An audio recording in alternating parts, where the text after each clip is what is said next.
Exercise 7.2 question number 1, उस बिंदु का निर्देशांक ज्ञात कीजिए जो बिंदु -1 7 और 4 -3 को मिलाने वाले रेखाखंड को 2 3 के अनुपात में विभाजित करता है। एक बिंदु हमारे पास -1 और 7 है, दूसरा बिंदु दिया हुआ है B जिसका निर्देशांक ये A हो गया, B का निर्देशांक 4 और -3 है।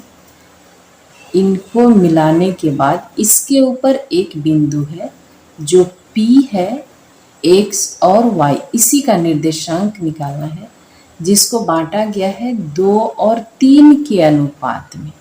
हमारे पास यहाँ हो जाएगा M1, ये 2 हो जाएगा M1 और M2 बराबर 3 हो गया। ये X1 और ये Y1, ये X2 और ये Y2। अब हम लोग X का निर्देशांक निकालने के लिए फॉर्मूला है विभाजन सूत्र जिसको बोलते हैं, तो X बराबर M1 X2 plus M2 X1 by M1 plus M2। Value put करेंगे। M1 का मान 2 है, 2 इंटू x2 का मान 4 प्लस M2 का मान 3 इंटू x1 का मान -1 बाई M1 प्लस M1 का मान 2, M2 का मान 3, यानी 2 प्लस 3 इज इक्वल टू, यहाँ हो जाएगा 8, यहाँ हो गया plus minus -3 into 1 3 by 5 by 5, ये 5 एक बार में कट जाएगा, यानी कि x का मान आ गया 1। इसी तरह से y का मान निकालेंगे तो y बराबर सेम फॉर्मूला है M1 Y2 plus M2 Y1 by M1 plus M2। Value put करेंगे। M1 का मान 2, Y2 का मान -3 प्लस M2 की जगह में 3 और Y1 की जगह में 7 बाई 2 प्लस 3 और -6 plus 21 by 5 is equal to, यहाँ माइनस करेंगे आ जाएगा 15 बाई 5, 3 बार में ये कट जाएगा, यानी कि y का मान आ गया 3। इस तरह से हमारा जो निर्देशांक पूछ रहा था बिंदु P का निर्देशांक आ गया x y है, x का मान 1 और y का मान 3। ये आपका आंसर हुआ।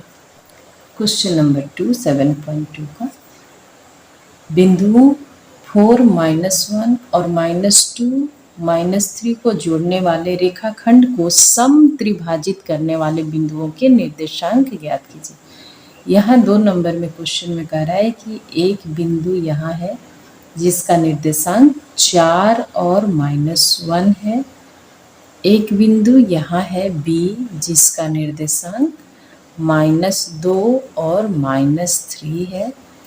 इनको मिलाने के बाद जो रेखाखंड बना उसको 3 बराबर भाग में बांटा गया है, यानी एक यहाँ एक यहाँ। ये P है, P का निर्देशांक XY निकालना है और Q का भी निर्देशांक हम लोग को निकालना है। P और Q दोनों का निर्देशांक निकालना है। सबसे पहले ये X और Y, ये कैपिटल X है और कैपिटल Y, यहाँ छोटा x और छोटा y, ये दोनों बिंदु का मान हम लोग को निकालना है। तो सबसे पहले समत्रिभाजित कर रहा है, जब हम लोग इस बिंदु का मान निकालेंगे तो हमारा M1 क्या हो जाएगा, M1 हो जाएगा 1 और यहाँ से लेकर के यहाँ तक M2 का मान हो जाएगा 2, क्योंकि 3 बराबर भाग में है तो 1 भाग इधर और 2 भाग इधर।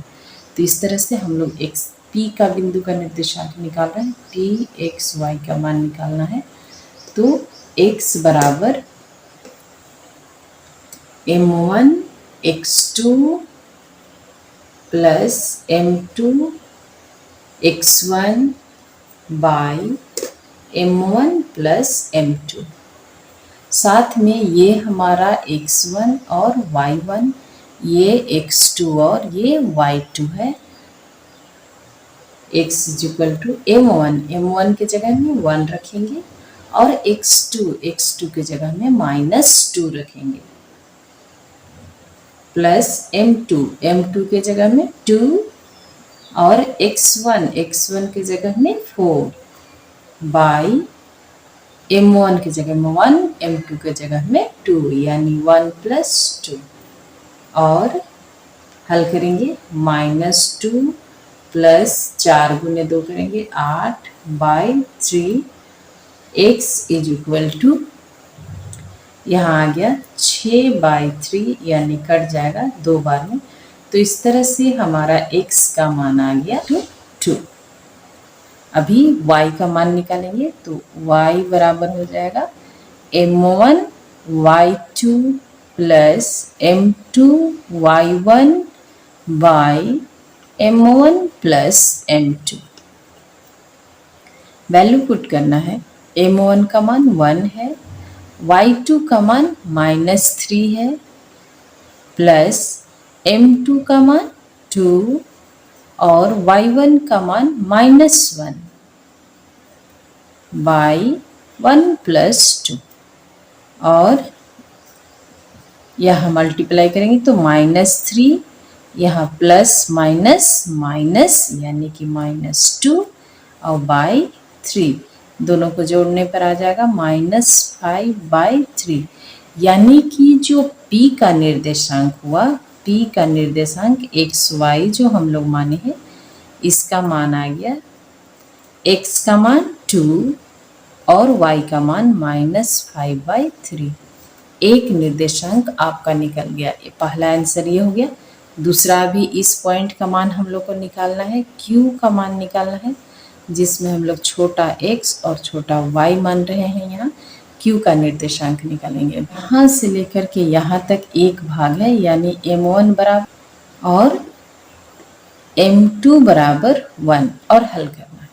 सेम फार्मूला है, x is equal to m1 x2 plus m2 x1 by m1 plus m2। बहुत आसान। इसको इसके साथ गुना कीजिए और इसको इसके साथ गुना कीजिए और जोड़ दीजिए। देखिए 2 को -2 के साथ, क्योंकि m1 है, यहाँ x2 है, तो 2 into -2 plus m1 1 into 4 by 2 plus 1। x is equal to -4 plus 4 by 3, minus और प्लस, तो ये हो गया 0/3, यानी x। और y का मान निकालेंगे तो सेम वैसे ही m1 y2 plus m2 y1 by m1 plus m2। यहाँ भी m1 को y2 के साथ गुना करना है, इसके साथ गुना कीजिए और इसको इसके साथ गुना कीजिए। यहाँ आ गया हमारे पास 2 इंटू -3 प्लस m2 का मान है 1 इंटू y1 की जगह में -1 बाई 2 प्लस 1, 3 दूनी 6, -6 और -1 बाई 3, यानी -7/3। इसीलिए हमारा जो Q का निर्देशांक है x और y, उसका वैल्यू आ गया, Q का मान आ गया, x का मान 0 और y का मान -7/3। तो ये आपका दूसरा आंसर हो गया।